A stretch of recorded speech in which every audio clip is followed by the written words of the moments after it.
conmigo siempre reír, mirando las cosas más bellas que tiene la vida. Cuando sueño en Brasil.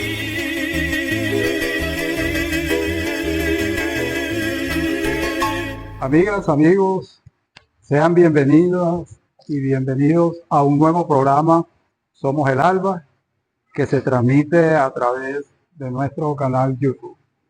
Hoy, miércoles 7 del mes de mayo, estamos en vivo retomando este programa que por algunas razones de carácter personal sobrevenidas no habíamos podido mantener en el aire, pero que hemos retomado a partir de esta semana.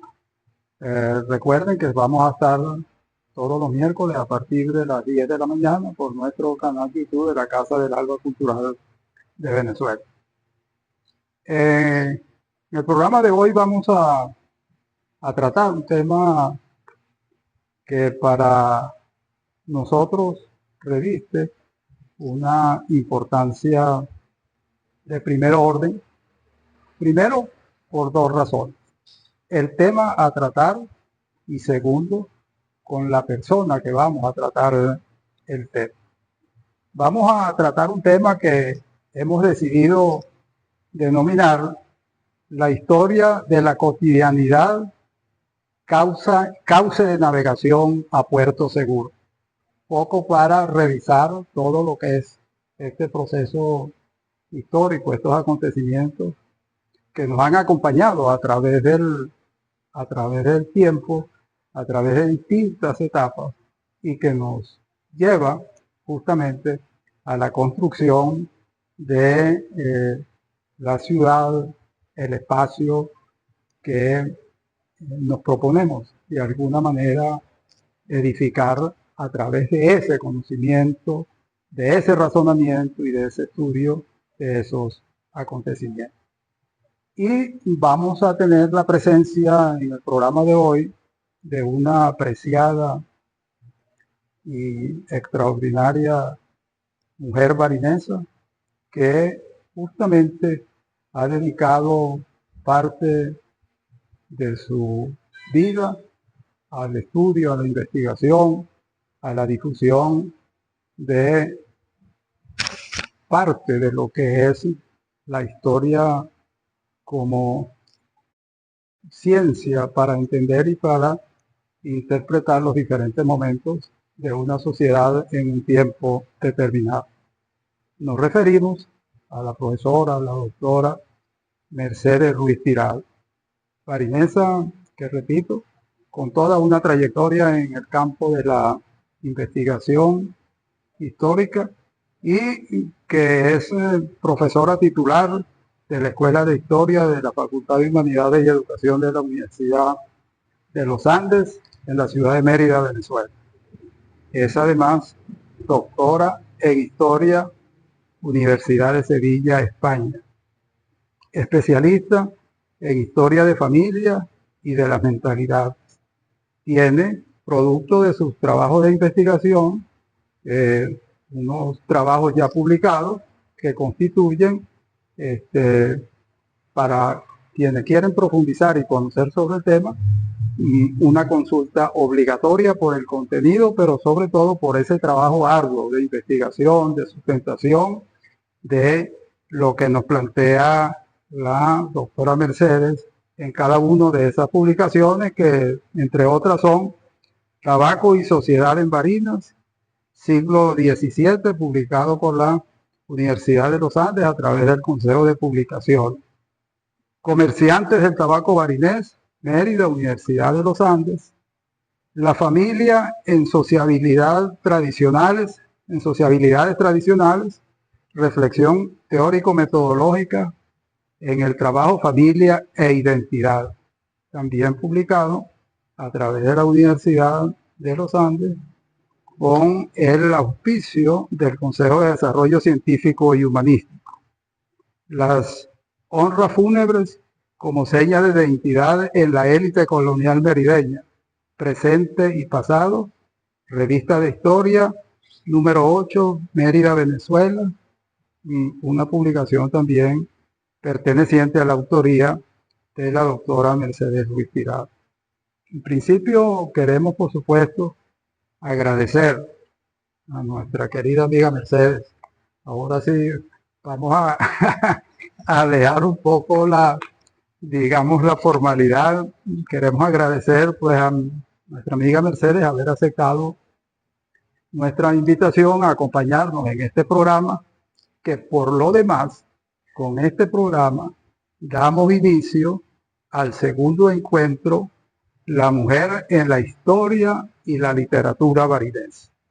Esta es la segunda edición que vamos a realizar. La primera la hicimos el año pasado y tuvimos como homenajeada en ese primer encuentro a la profesora Rosita Terán Gómez. Este año, la Junta Directiva de la Casa del Alba, que es la institución organizadora con el apoyo de otras instituciones culturales de acá de la ciudad, hemos decidido justamente hacer reconocimiento, hacer honor a la profesora Mercedes Ruiz Tirado por toda esa dedicación que ha tenido en la investigación y el estudio, no solamente de la historia como ciencia social, sino de esa misma historia, pero acontecida acá en nuestra región.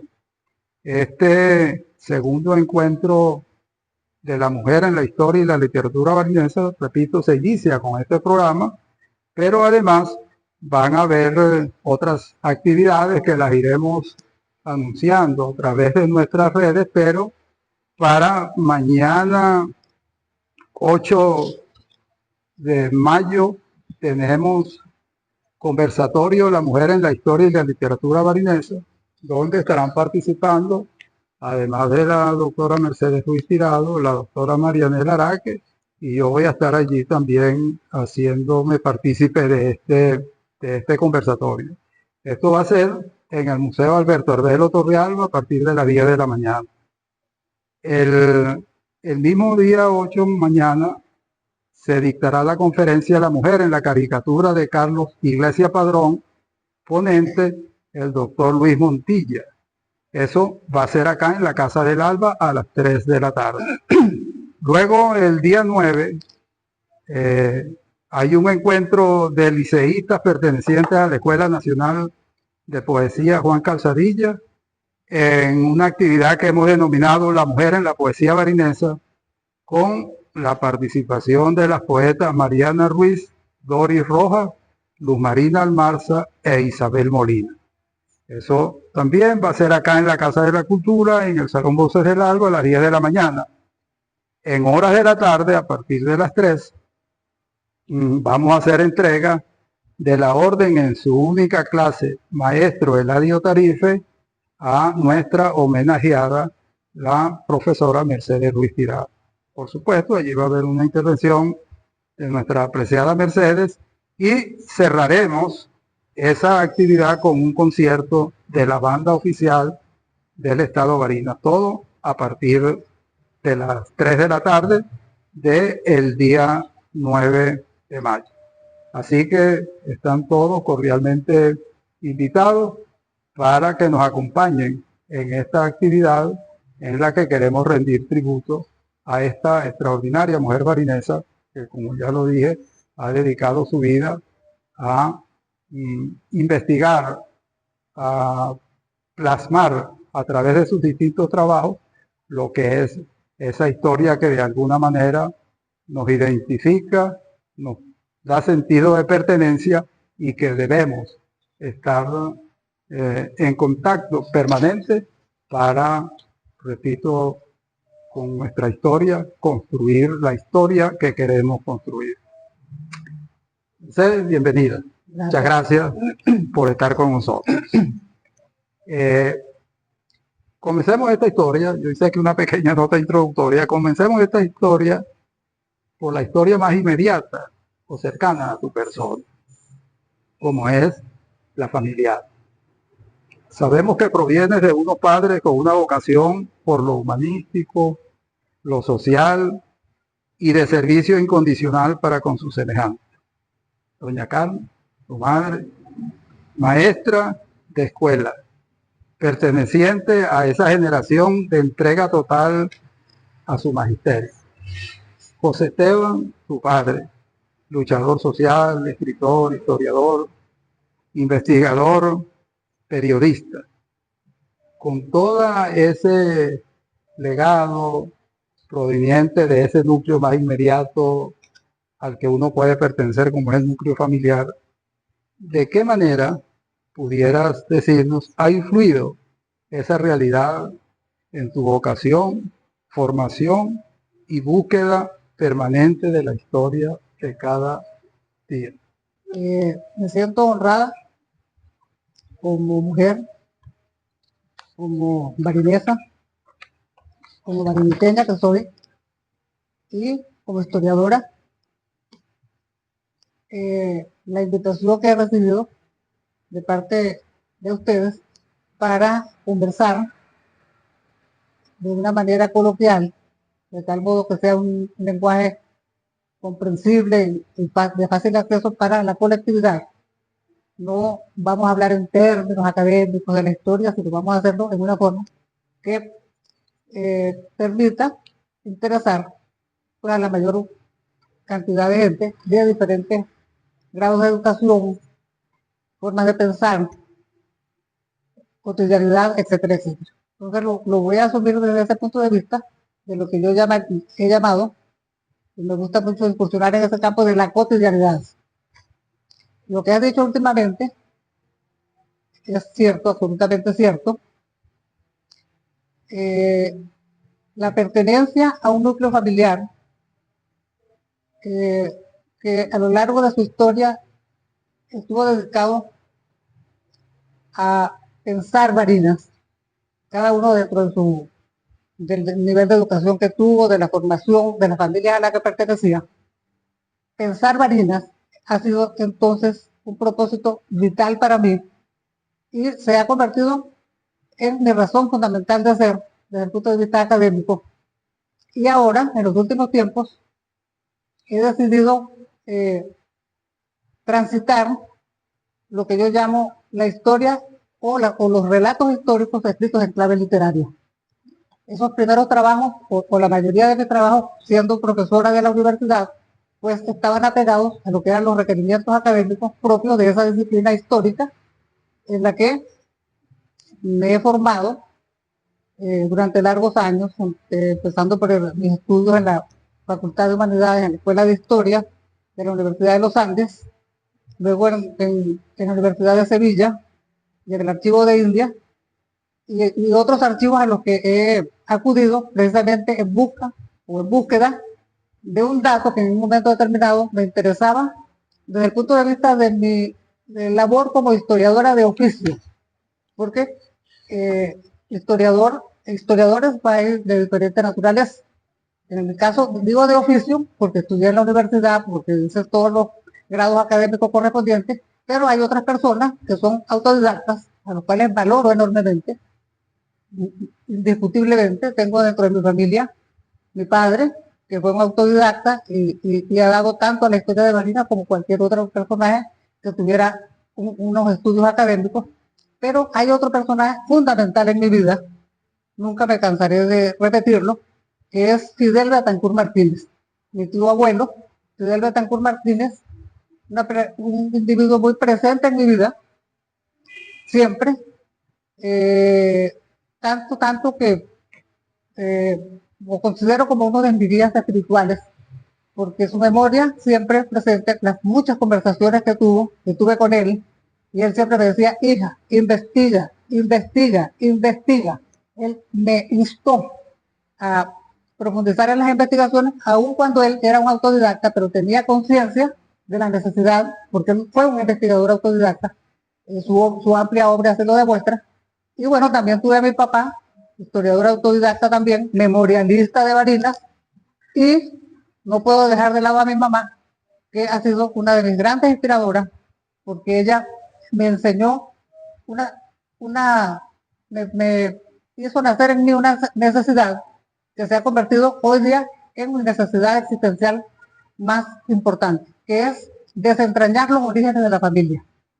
Mamá me enseñó, siempre desde niña ya nos contaba su historia, sus recuerdos de su infancia, todas las vicisitudes por las que pasó junto a mi abuela Gertrudis, su padre, luego del matrimonio con José Esteban, las vicisitudes que tuvo por razones de índole política, y luego múltiples dificultades que se nos han presentado a todos en todos los momentos de la vida.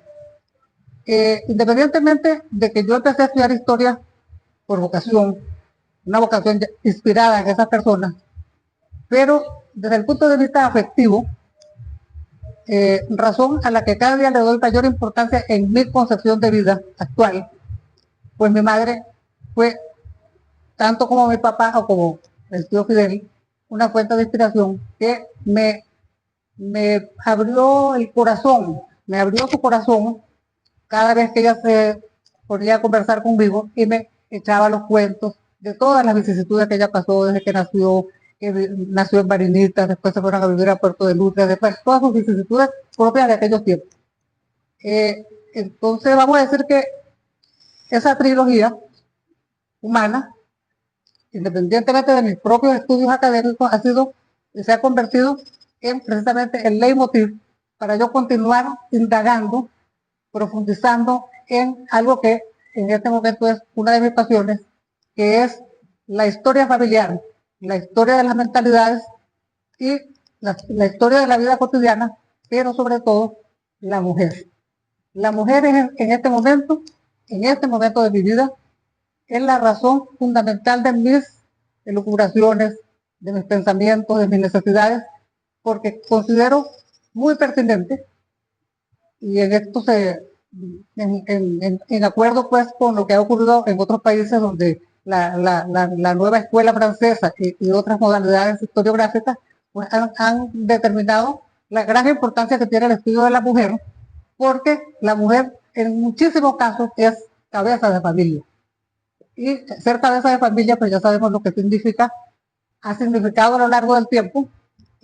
Voy a poner casos, por ejemplo, de la época de la dictadura de Juan Vicente Gómez, pues las mujeres eran quienes se ocupaban absolutamente de todo, no solamente de las labores del hogar, sino de trabajar muchas veces en casas de familia, porque su formación no le permitía otra cosa, otras tejiendo, bordando, costura, fabricación de tortas, etcétera, etcétera. O sea, la mujer para mí en este momento, en mi universo, vamos a decir, mental, histórico y literario, que me gusta mucho, el haberme decidido a incursionar en ese ámbito, pues es precisamente familia y mujer.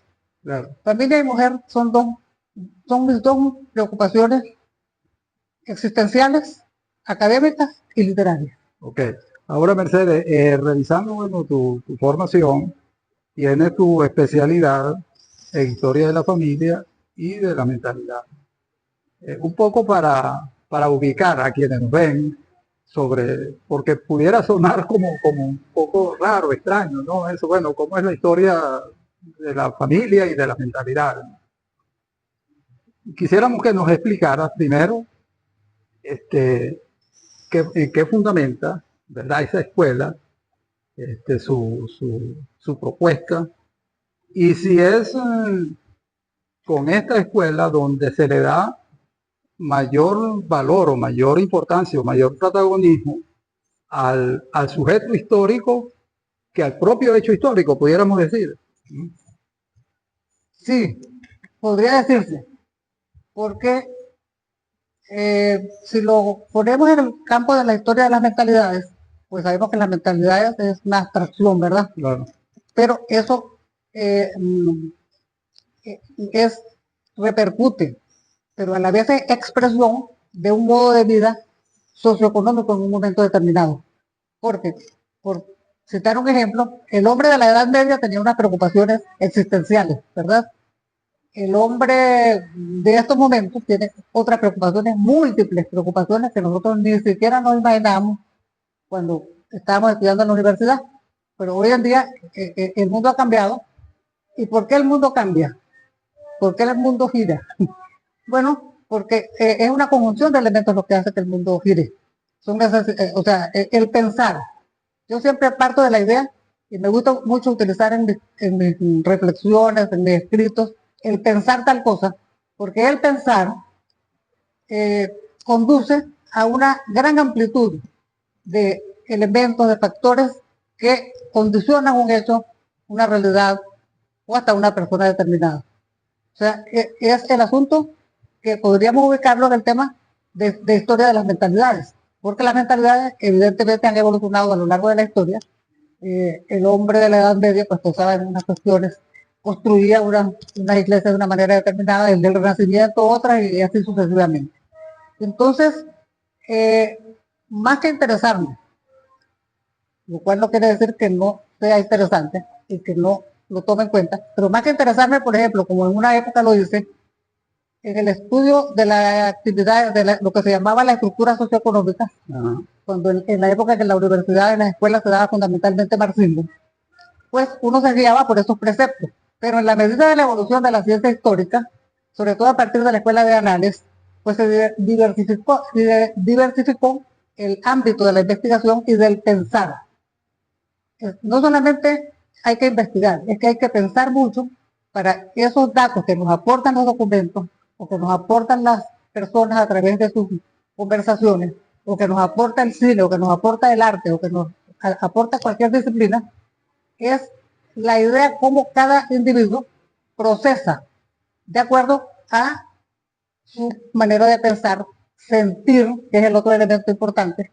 No solamente uno piensa con la cabeza, pero muchas veces cuando uno está escribiendo un libro, por ejemplo, sobre la mujer, yo estoy escribiendo un relato sobre mi mamá o sobre mi abuela Gertrudis, y yo me doy cuenta de que sí estoy imbuida de la cuestión histórica, pero que los sentimientos se mueven de una manera tal que el escrito sale de otra forma. No es lo mismo decir Carmen Tirado nació en Barindita tal fecha, sino adentrarme en el alma de Carmen, así como me he adentrado en la de... esa comunicación. Es una comunicación que sale del corazón y es algo mágico, lindo.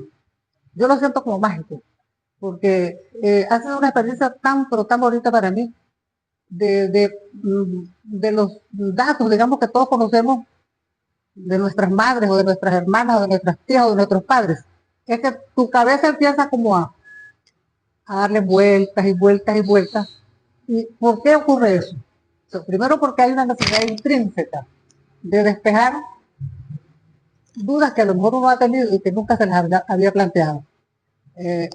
Yo me he planteado cosas, por ejemplo, con respecto a mis padres, que hoy día, a la edad que tengo, y con esta nueva manera de pensar que he escogido como camino, pues digo, hubiera sido yo capaz de plantearme esto hace 20 años, cuando tenía otra concepción de la historia, utilizaba otras metodologías, otras fuentes. No, es como una eclosión de sentimientos, de percepciones, de vivencias que de repente afloran y nace un relato que no nace por arte de magia, pero sí tiene magia. Claro. Porque es.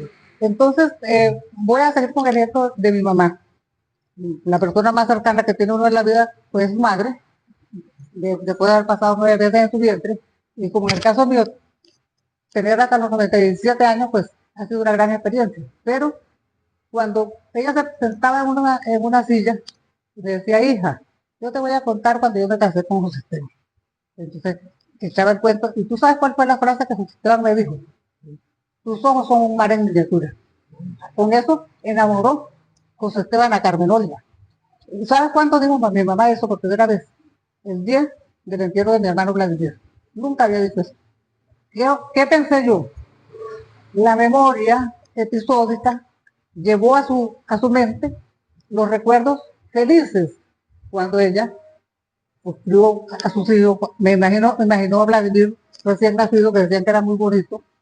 Y ese fue un momento episódico para mí. Y como diría nuestro queridísimo José Napoleón Oropesa, aquí mismo en este lugar, epifánico. Epifánico. Porque para mí eso fue una revelación. Mi mamá dijo, estábamos reunidos toda la familia y tal, entonces dice mi mamá, empezó a evocar los instantes de su matrimonio con José Esteban, y dijo, ¿y saben qué fue lo que José Esteban me dijo? En un papelito que me tiró por debajo de una ventana. tus ojos son un mar en miniatura. Tus ojos son un mar en miniatura, se ha convertido para mí en el elemento que despertó sensibilidades, pero también necesidades que yo nunca me había planteado, como hija, como mujer, como historiadora, pero también ahora en clave literaria. O sea, ese ha sido entonces un momento epifánico de mi vida, porque de una frase, que a lo mejor a otra persona no le dice nada, a mí me conmocionó Claro, mi mundo interior, mi percepción, y de ahí en adelante empecé a tener más conversaciones con ella, y ahondando pues en esa parte afectiva, sentimental. Mi mamá era muy contadora de cuentos, y otras cuestiones, por ejemplo, importantísimas para mí, disculpa que me refieran a mis mujeres, pero creo que son las que más he conocido. 3 mujeres. Ya que estamos honrando a la mujer, me gustaría despertar en mis mujeres todas en conjunto, la necesidad que tenemos de aprovechar hasta el último momento la oportunidad para hablar con esas mujeres, porque esas mujeres de la generación a la que ellas pertenecieron eran mujeres que no solían hablar mucho de sus cosas, porque eso no estaba permitido. Hoy en día la gente cuenta por las redes, etcétera. Pero una mujer como mi mamá nunca soltaba nada. ¿Qué la llevó a decir eso? Bueno, el estado de conmoción en que estaba ante la muerte de su hijo. Y eso es un elemento que me parece sustantivo como reflexión para las personas que quieren o desean ahondar en estos aspectos que son intangibles. Claro, por son supuesto. intangibles. Entonces, para redondear el tema de mis mujeres, está el caso de mi mamá, luego el caso de mi abuela Gertrudis, la mamá de mi mamá, que ella fue una mujer sufrida, pero muy sufrida. Mamá también fue sufrida porque vivió todas las persecuciones de Ruiz Guevara y bueno, lo que eso significó. Esos acontecimientos que removieron a todo el mundo. Tenían una incidencia en el seno familiar. En el seno familiar, etcétera. Pero en el caso de mi abuela Gertrudis, que había nacido por allá a finales de 1800, principios de 1900, ella era una mujer gestual. Ella era de poco hablar. Ella, por muerte de obispo, como decimos, se podía sentar a contarnos cosas, pero en algún momento lo hacía. Y lo que a mí más me llamó la atención y recuerdo de ella era su gestualidad. Ella hablaba con las manos. De repente decía, llegó fulanito de tal que tenía un pelo afro que se usaba en esos tiempos y llegó, y hacía así. O sea, la gestualidad era la forma de ella comunicarse, porque era una mujer sin instrucción. Ella aprendió a leer y a escribir vieja ya. Y un dato significativo para mí, manera de esculcar en esos ejercicios de la memoria, de los detalles de esas cuestiones. Ella padeció de tuberculosis, imagínate tú. Estuvo en el algodonal de la secundaria. Y ella era analfabeta. Pero allá, pues le dieron cursos de eso de alfabetización y ella aprendió a escribir. Y lo que más me llamó la atención era la firma que ella hizo.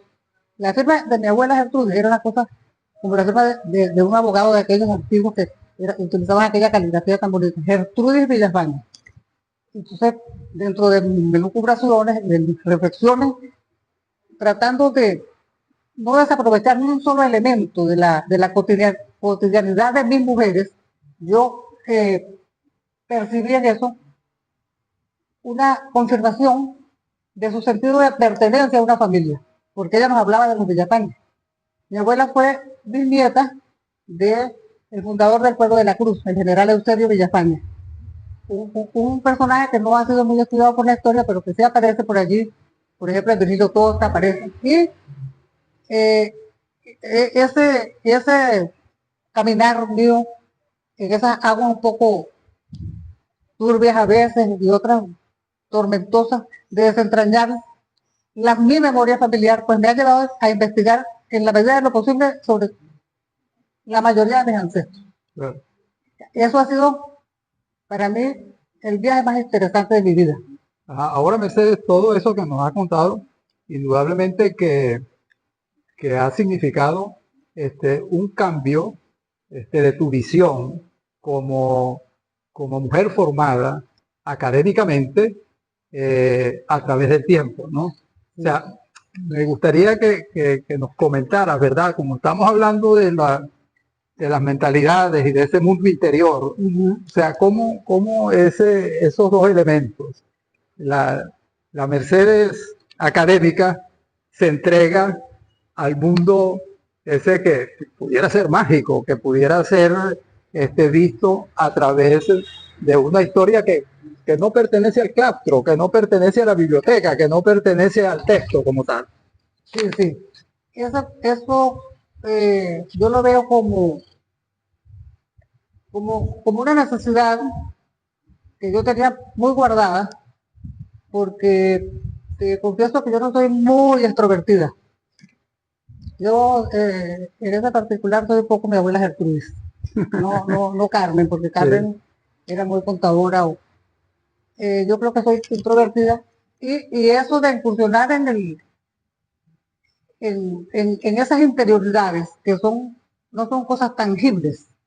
Eso es una cosa, Livio, que sencillamente sale del corazón. Claro. Eso no sale de otra cuestión. Por supuesto, debo reconocer que mi formación como historiadora de las mentalidades me ha ayudado muchísimo, porque uno va a, por ejemplo, comer a la vida de las mujeres en la Edad Media que pensaban, y es muy distinta a la que predominaba en épocas posteriores, donde en la medida en que evolucionaba la condición de la mujer, que tenía más presencia pública, que salía del claustro familiar para ingresar a la escuela, a la universidad, a la política, ya esa es otra etapa, digamos, de la vida de uno, como de cualquier mujer, pues.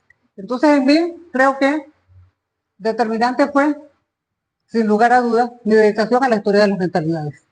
Porque yo, por supuesto, como todos de nuestra generación, pues incursionamos en la cuestión del marxismo. Ya sabemos pues, cuáles son sus postulados teóricos, metodológicos, etcétera. Pero gracias a mi curso, mi paso por la Escuela de Estudios Hispanoamericanos de Sevilla, tuve la oportunidad de conocer otra manera de investigar la historia, otros personajes que contaban la historia, y que si bien compartíamos el espacio, vamos a decir, académico del Archivo de India, porque los que estábamos allí estábamos haciendo investigación, yo sobre la historia de Marina, el otro sobre XY, pero en la Escuela de Estudios Panamericanos había gente de todo el mundo, y había mucha tertulia, y en ese momento yo empecé a escuchar historias que no había visto, por ejemplo, en mi escuela de historia, porque igual que la mayoría de las escuelas de historia de este país, en los momentos en que yo estudiaba estaban orientadas por el marxismo. Exacto. Entonces ya después, cuando empiezan a tener a tenerse más conocimiento de la escuela de análisis de historiografía francesa, que ya les dio importancia a la vida cotidiana, a la historia de las mentalidades, a la historia de la comida, a todos los aspectos de la gran cotidianidad del mundo, de la vida normal, pues eso, por supuesto, determinó un cambio en nosotros, los historiadores, que empezamos a deambular otros territorios, a caminar por otros senderos, que en realidad, en mi caso, me atraparon. Mis primeros trabajos, por ejemplo, en la universidad fueron la estructura socioeconómica de la provincia de Mérida en el siglo tal, por ejemplo. Ajá. Ya en la medida en que evolucionó mi formación, que se me abrió un mundo de posibilidades, entonces precisamente eso deriva de mi incursión en el campo de historia de las mentalidades. La historia de las mentalidades para mí fue una revelación, porque me puse a estudiar las mentalidades de la antigüedad más remota, en la Edad Media, en la época moderna, en la época contemporánea, y eso pues me abrió muchas posibilidades de análisis, y también la historia de la vida cotidiana.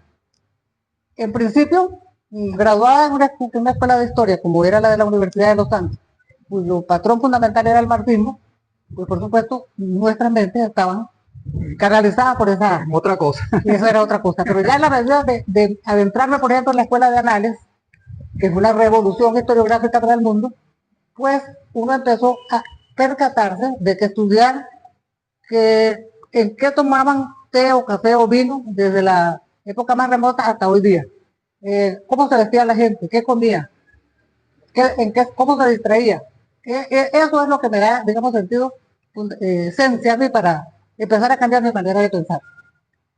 Mi libro sobre el tabaco de Marina todavía está orientado en la cuestión anterior, aunque con algunos cambios, porque en ese libro yo me dedico muchísimo a estudiar los grupos de poder que se estructuraron en torno a la producción del tabaco y luego de la comercialización. Todavía no había terminado de desprenderme absolutamente de aquella cuestión economicista que todos llevamos en un momento determinado. Ese trabajo para mí también fue revelador, Livio. Porque cuando yo empecé a estudiar los grupos de poder, lo llamaba así, que eran los que se dedicaban a la producción, a la explotación de las tierras, que eran los encomenderos. Posteriormente me dediqué a estudiar los comerciantes, pero empecé a leer tantos documentos del siglo XVI, XVII y XVIII, sobre todo los testamentos, Livio. Los testamentos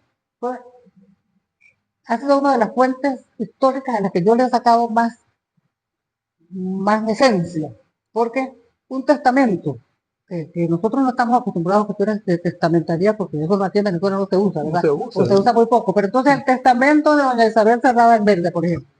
Entonces, creo en Dios Todopoderoso, toda la cuestión de invocación religiosa, pero había una cantidad de elementos que daban cuenta de los sufrimientos, veladamente, porque no se podría decir directamente, de qué utensilios utilizaban, de cómo veían a sus maridos, cómo se comportaban cuando eran viudas. Ahora voy a echar un cuento sobre esto. Y el testamento es una cosa, esos testamentos de esa época para mí son mágicos. Una de las familias de la élite navideña, Cerrada, uno de cuyos integrantes participó en la hueste de Juan Andrés Varela, Hernando Cerrada Marín, fue el padre de una señora que a mí me fascinó, una señora del siglo XVII, se llamaba doña Isabel Cerrada. ¿Cómo se casaba la gente en esos tiempos? Bueno, el que formaba parte del grupo dominante, que eran los dueños de las tierras, los encomenderos, los esclavistas, los comerciantes, pues se casaba con uno de ese linaje. Y eso se repetía constantemente. Pero ocurría una cosa muy interesante, que nadie se quedaba viudo. Mejor dicho, nadie se quedaba solterón, o sea, enviudaba, pero se casaban de una vez. Y hasta varias. El caso de Isabel Cerrada para mí es una inspiración, porque el testamento de ella da cuenta de lo que leía, de la ropa que se ponía, de cómo se la ponía, de cómo repartió entre sus hijos las vajillas que tenía de Flandes, no sé qué, las medallas, absolutamente todas las propiedades, los libros que leía, cómo eran las camas donde se acostaban, las sábanas que utilizaban, etc. Entonces, eso fue una manera para mí sublime de acercarme. Como, yo me sentía como que si estuviera en la época de Isabel Cerrada. Estuvieras viviendo eso. Estuviera viviendo eso, yo me la imaginaba sentada rezando, que la pasaba todo el día con una camándula en la mano, etcétera, etcétera. Y me la imaginaba actuando pues en el seno del hogar. Y una de las cosas que más me llamó la atención en la medida que más mujeres investigaban era que las mujeres enviudaban y de una vez se volvían a casar. La de la élite. Eso tiene sus razones económicas también. Claro, por supuesto. Etcétera. Pero doña Isabel Cerrada, que era hija pues de uno de los capitanes fundadores de la hueste merideña y de la de Barinas, era una mujer preeminente, pues muerto el primero, no había pasado mucho tiempo cuando se casó con otro.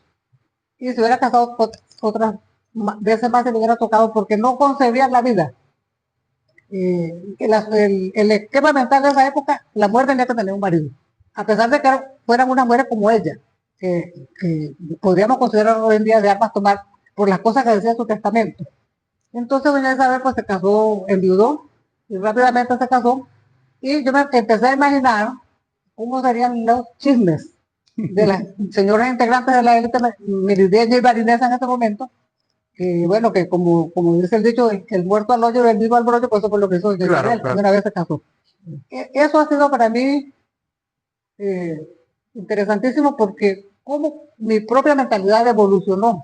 Pero evolucionó ¿por qué? Por una necesidad del corazón, del alma. Porque ya yo, después que estudié, conocí los fundamentos de la escuela de análisis, de la historia de la sensibilidad, me di cuenta que eso era fundamental para interpretar la historia. O sea, la historia no es nada más producir, sembrar, comercializar, tener unos esclavos, unos mayordomos, no. Es que esas eran personas iguales que nosotros, lo único que pensaban como se pensaba en el siglo XVI, rezaban como se rezaba en aquel momento, comían como se comía en aquel momento, pero también eran humanos.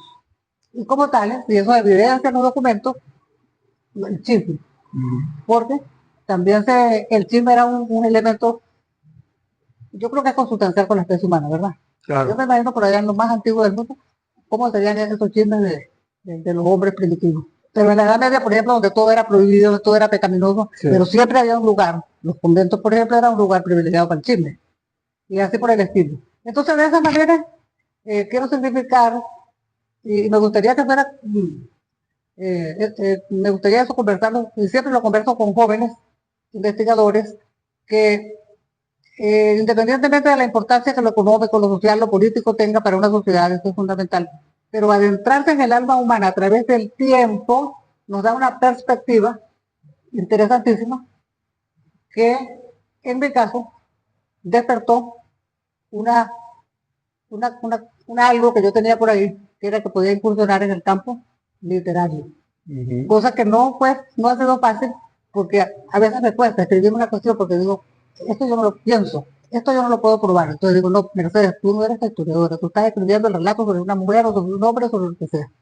En mí ha sido como una revolución, Claro. que confieso con honestidad, me ha cambiado mi forma de percibir las cosas. Ya vivo pendiente de cantidad de detalles que antes no observaba con tanta pasión. Y creo que produjo en mí un cambio muy beneficioso para esta etapa de la vida, porque ahora no pienso tanto en cómo sembraban la tierra ni esas cosas, sino vivo pensando, y eso le permite a uno elucubrar, que es lo que he Claro, descubierto, sí, que cosas que no podía hacer como historiadora, porque como historiadora tenía que probar, constatar con documentos, en cambio ahora pues tengo la libertad de decir esas cosas que te estoy diciendo, que seguramente no lo habría dicho Claro. en la escuela de historia en un coloquio hace unos años atrás, porque ahora sí se habla de estas cosas. Sí. Ahora, Mercedes, esa escuela, digamos, de la historia de la familia y de la mentalidad, indudablemente, más que al hecho histórico como tal, que conduce a lo que pudiéramos definir como un estado de pertenencia, ¿no? Un estado de pertenencia y de satisfacción, tanto en lo interno, es decir, en el torbellino que uno lleva por dentro, Sí, con ese contacto con la realidad que está fuera de uno. sí, sí. Eso es una cuestión que yo digo, la califico de mágica, porque en mi caso, pues que soy historiadora de oficio, como ya he dicho, actuando como me enseñaron a actuar y tal, pero eso es como un despertar, Claro. a ver cosas que no veía y sobre todo a contarlas, o a contar cosas que, por ejemplo, de la propia familia cuesta mucho, porque a mí me ha ocurrido con la escritura de mi memoria familiar, que ha habido momentos en que he dudado si proseguir o no, Claro. porque sé que, como en todas las familias, pues Hubiera, se tocan cositas, sí, sí, pero al final digo, bueno, este es el momento de mi vida en que esa luz me llevó, esa iluminación, vamos a llamarlo, que me hubo tanto en mis entrañas, en mis sentimientos. He reflexionado tanto sobre eso que yo digo, he decidido contar esta historia. Por supuesto que tiene un basamento histórico, porque, como decías tú, hubo algo que me inspiró. ¿Y qué fue lo que me inspiró a la escritura de esto? El día del entierro de mi hermano Vladimir, mi mamá dijo esa frase, y esa frase detonó un universo de cuestiones que me he ocupado de profundizar, detallar, pero sobre todo de escribirlo bonito. qué bueno. De escribirlo bonito, porque es algo que me ha nacido del corazón. Y pues las musas me han ido acompañando, mi bisabuela y mi abuela y todas esas mujeres que están en mi universo onírico, vamos a llamarlo, Claro. pues son las que cada día me motivan más y más a seguir en esta línea que Dios me puso en el camino, la vida, pues a esta etapa de la madurez. Claro. Ahora, Mercedes, hay un tema que quisiera que lo tocara porque como hemos estado hablando un poco de cómo hay momentos mágicos, hay actos mágicos que ocurren en la vida de uno y que lo mueven y que lo ponen a veces en una realidad que uno nunca ni siquiera había imaginado que pudiera ser posible. Yo creo, por lo que hemos tenido acercamiento a lo que ha sido tu proceso de investigación y de formación, cuando tú estabas en Sevilla, que andabas haciendo una investigación sobre el tabaco barinés, yo creo que hubo ahí un hecho fortuito, un hecho mágico, que fue que te encontraste con el acta de fundación de la ciudad de Barinas. Es decir, tú no andabas buscando eso, tú andabas siguiendo el trayecto, digamos, económico, historiográfico del tabaco, ¿verdad? Y tuviste ese azar, se te dio ese azar de la vida. ¿Y cómo fue que realmente ocurrió eso? Porque es interesante que nuestros oyentes... Ese fue un regalo que me dio la vida y que me dio también, bueno, mi preocupación fue como una recompensa a mi preocupación por la historia de Barinas, porque realmente mi propósito cuando me fui a Sevilla era estudiar pues, el tabaco de Barinas, que había sido el tabaco más famoso en el mundo entero, y que toda la vida pues eso estaba aquí en mi imaginario. No era estudiar el tabaco, el de Barinas. El estudio del tabaco de Barinas significó para mí investigar sobre el proceso de producción, cómo se producía el tabaco, que era en la mesa de Boroboy, el Curay y Parángula. Ese fue el tabaco que dio fama universal a Barinas. Y en aquellos momentos, agrego que ya había empezado en la Universidad de Sevilla a interesarme por el estudio de la familia como institución en su sentido más amplio, pero no nada más en la genealogía y esas cosas, aunque la genealogía es muy importante para lo que yo hacía en ese momento.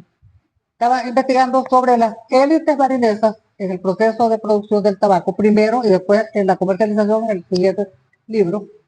Y yo identifiqué, siguiendo más o menos los patrones que había aprendido para reconstruir las élites de poder, pues primero hacer una lista, vamos a decir, de los encomenderos, de los propietarios de las tierras, etcétera, etcétera, y luego investigar sus relaciones de méritos y servicios. Es un documento que daba cuenta de todos los servicios que ellos habían prestado a la corona.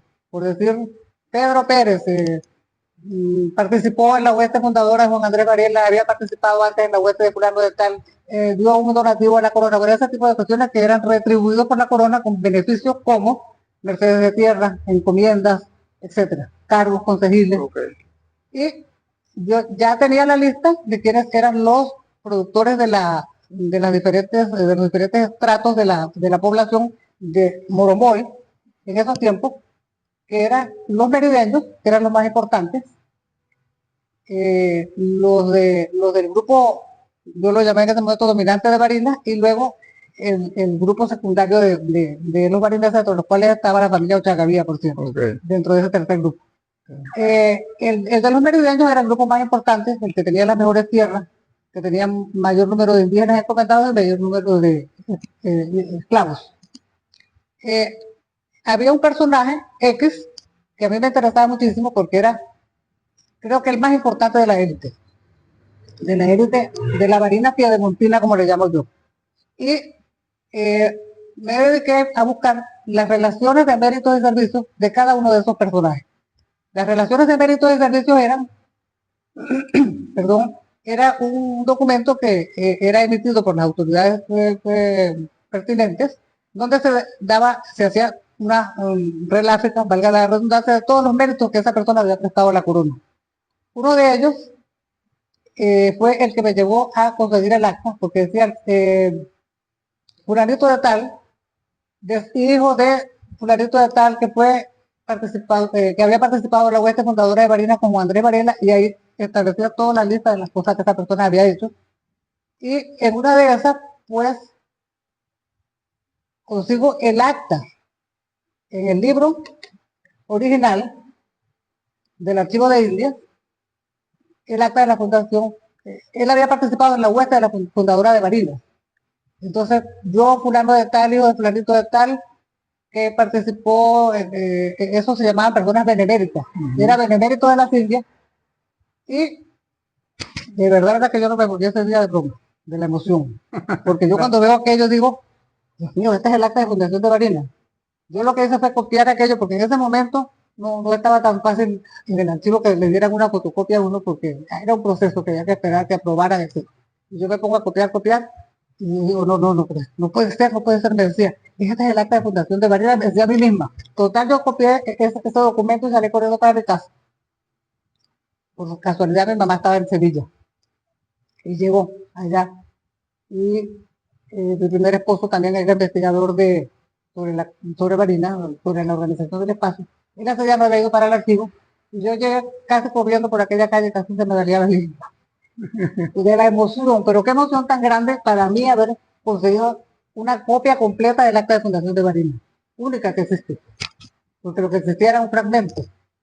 Y bueno, imagínate tú lo que significó para mí. El haber conseguido ese documento se debió a mi interés por el estudio de las élites, para buscar la relación de méritos y servicios de cada uno de los que habían participado en el proceso de conquista y colonización, porque eso suponía para ellos que le iban a dar cargos en el cabildo, que le iban a dar mercedes de tierra, etc.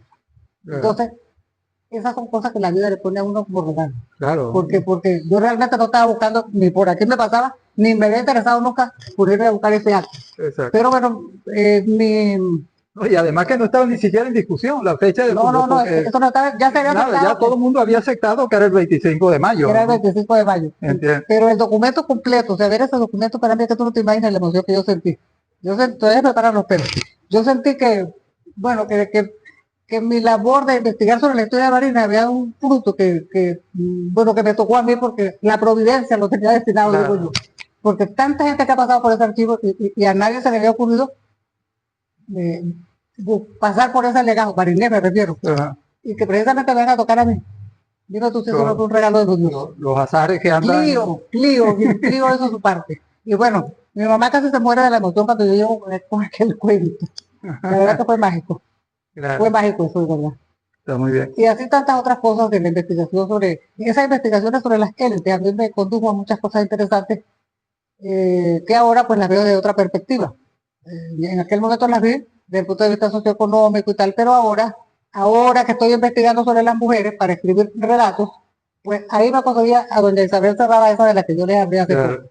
Y cada mujer de esas testó, porque era de rigor en aquellos tiempos para las mujeres de la élite, y cada testamento de eso es una gran historia de vida que yo Claro. aprovecho. No, y sobre todo, Mercedes, que es la importancia que es entregarle, sobre todo a nuestras generaciones, la historia humana, pues la historia que fue movida por ese mundo interior, en este caso de las mujeres con las que tú has estado trabajando, y que son el reflejo de una vivencia y de unos acontecimientos que determinan en un momento determinado actitudes, posturas, decisiones. Eso, por ejemplo, cuando tú dices, mira, hay personas que son más elocuentes, que son más abiertas, hay otras que son más cerradas. Bueno, eso obedece a un mundo interior que se está ahí manejando, que está circulando y que determina tal conducta. Algo que se mueve, Sí. Porque un detalle significante para cualquier otra persona, para ti o para él, es distinto.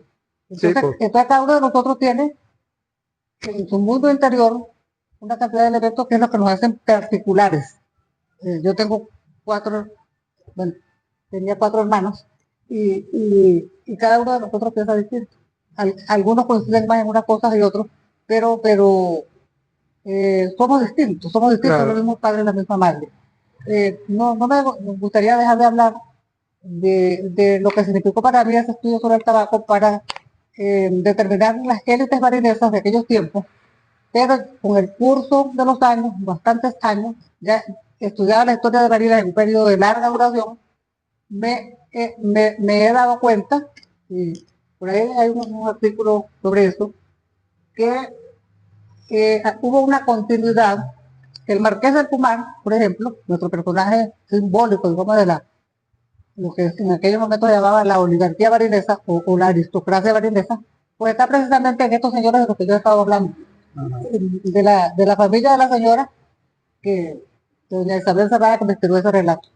O sea, yo he hecho la perspectiva histórica de esa élite hasta llegar al Marqués del Pumar, unas cuantas generaciones, para lo cual pues, he investigado en los libros en los archivos de nacimientos, de funciones, etcétera, de la época, y se puede hacer un estudio de larga duración, bajo el contexto de la larga duración, pero bajo las perspectivas que estoy ahora planteando, que es un proyecto que tengo en mente, escribir una pequeña historia en esta nueva clave escritural, tomando como punto de referencia esa élite barinesa, que empieza con estos que participaron en la hueste fundadora hasta el mercado del Pumbarte, lo que continúa más adelante, porque esa manera de casarse, las élites en aquellos tiempos era que se casaban entre ellos nada más, ellos mismos, ¿sí? La endogamia absolutamente, pero eso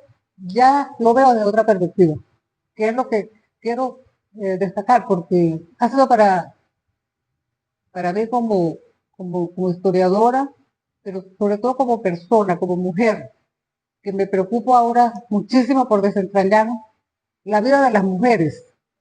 No soy feminista, pero me encanta desentrañar la vida de las mujeres porque consigo tantas cosas, porque he sentido en mi corazón, en las mujeres de mi familia, tantas cosas que yo digo, las historias de las mujeres son dignas de ser narradas. Sí, contadas, por supuesto. Contadas. Claro, y si se cuentan en primera persona, pues mejor todavía porque uno le pone alma. Es correcto.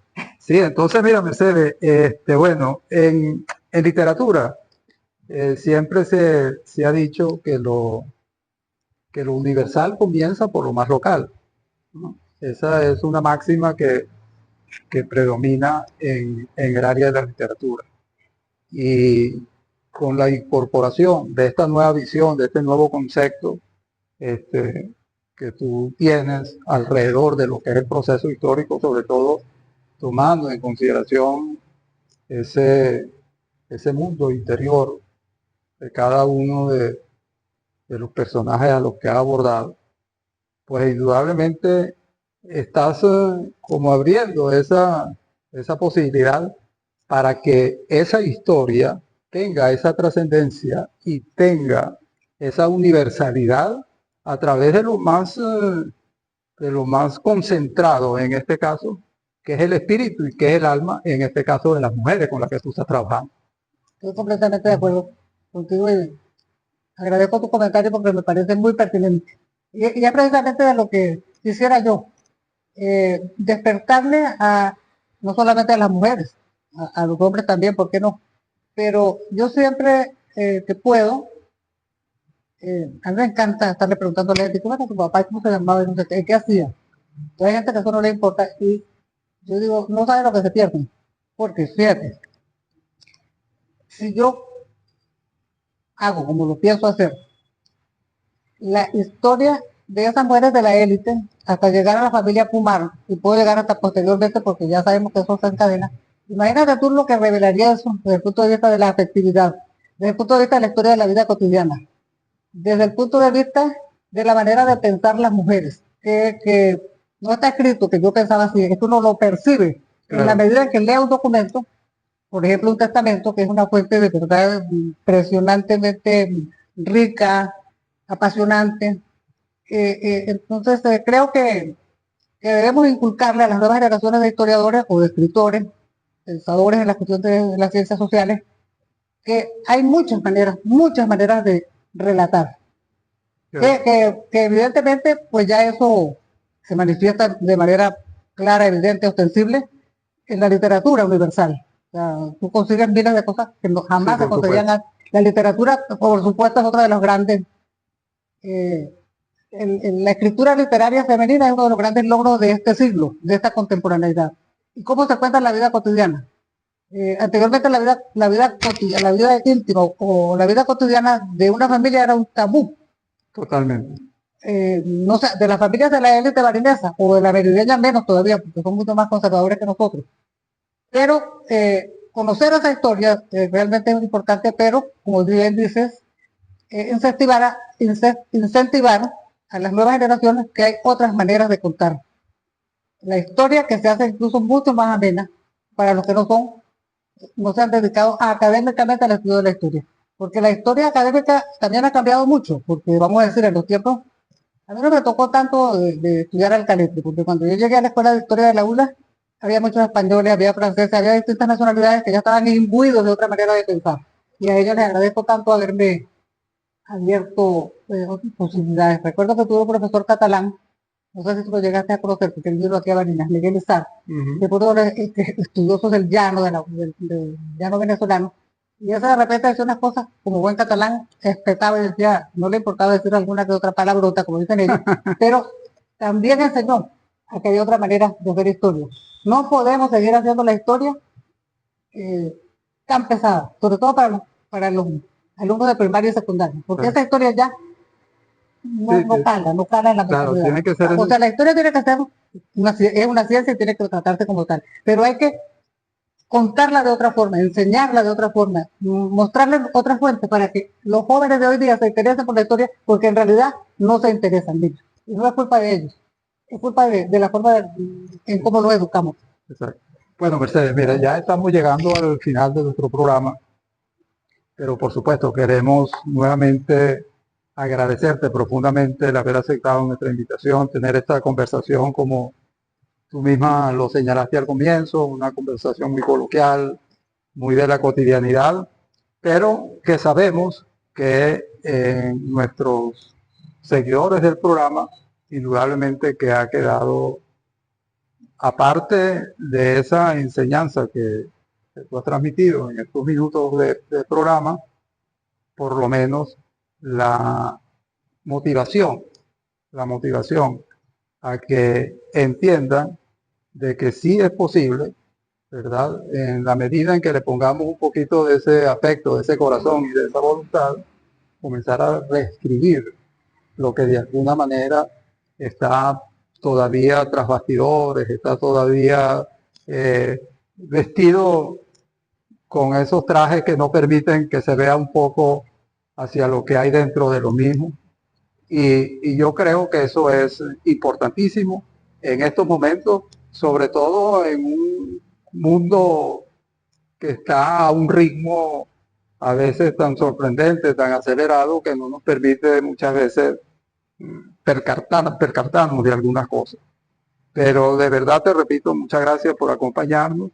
Y como les decía al comienzo, este es el primer evento que tenemos en este segundo encuentro en homenaje a la amiga querida Mercedes Ruiz Tirado por toda esa trayectoria que le acompaña en su vida, no solamente como barinesa, sino como investigadora, como estudiosa y sobre todo por los distintos trabajos que ha entregado para comprender, para entender y para conocer de lo que es nuestro acontecer como hombres y mujeres, sobre todo de esta región, porque Mercedes ha tenido una inclinación mucho hacia la historia barinesa, hacia la historia que nos corresponde, y por eso la suerte esa de ser ella quien, por andar nadando en esas aguas, pudo desde su barcaza ponerle mano a esa acta de fundación para Barinas que marcó un hecho histórico trascendental en la vida de los barineses y en la vida del país. Y queremos entonces reiterar la invitación para que nos acompañen el día de mañana en el Museo Alberto Arbelo Torrealba a partir de las 10 de la mañana, donde estaremos haciendo un conversatorio donde vamos a poder oír a Mercedes ya hablarnos sobre ese relato, sobre esos textos que tiene escritos sobre lo que ella llama sus mujeres, que no son otras en este caso que su mamá y su abuela. Y por supuesto vamos a tener allí también la participación de la doctora Marianela Araque, que es una extraordinaria investigadora, una mujer de mucha valía para nosotros los barineses y las barinesas, y vamos a pasar un momento verdaderamente agradable conociendo de estas historias de las mentalidades, de estas historias de la vida interna de los hombres y de las mujeres, en este caso de Barinas. Así que a ustedes, usuarias, usuarios, agradecidos por acompañarnos en este programa y la invitación a encontrarnos en un programa similar el próximo miércoles de la semana que viene. Muchísimas gracias y gracias, Mercedes, nuevamente. Gracias a ustedes por haberme invitados a participar en este evento que está muy a tono con lo que son las necesidades existenciales en este momento. No hay cosa que me guste más en este momento que estudiar, desentrañar la vida de las mujeres y de mis mujeres.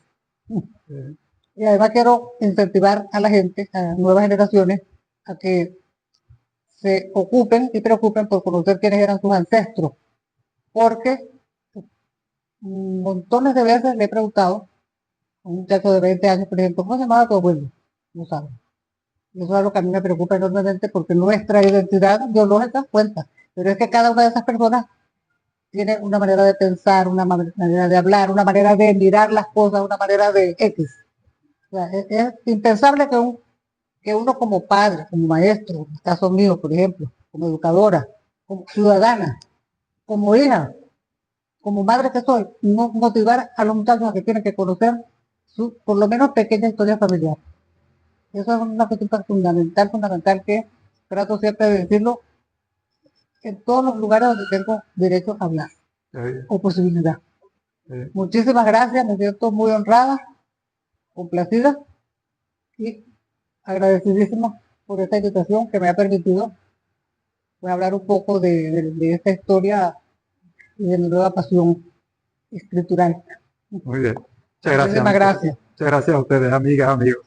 Y cantar contigo siempre cantar y reír contigo siempre reír, mirando las cosas más bellas que tiene la vida. Cuando sueño en Brasil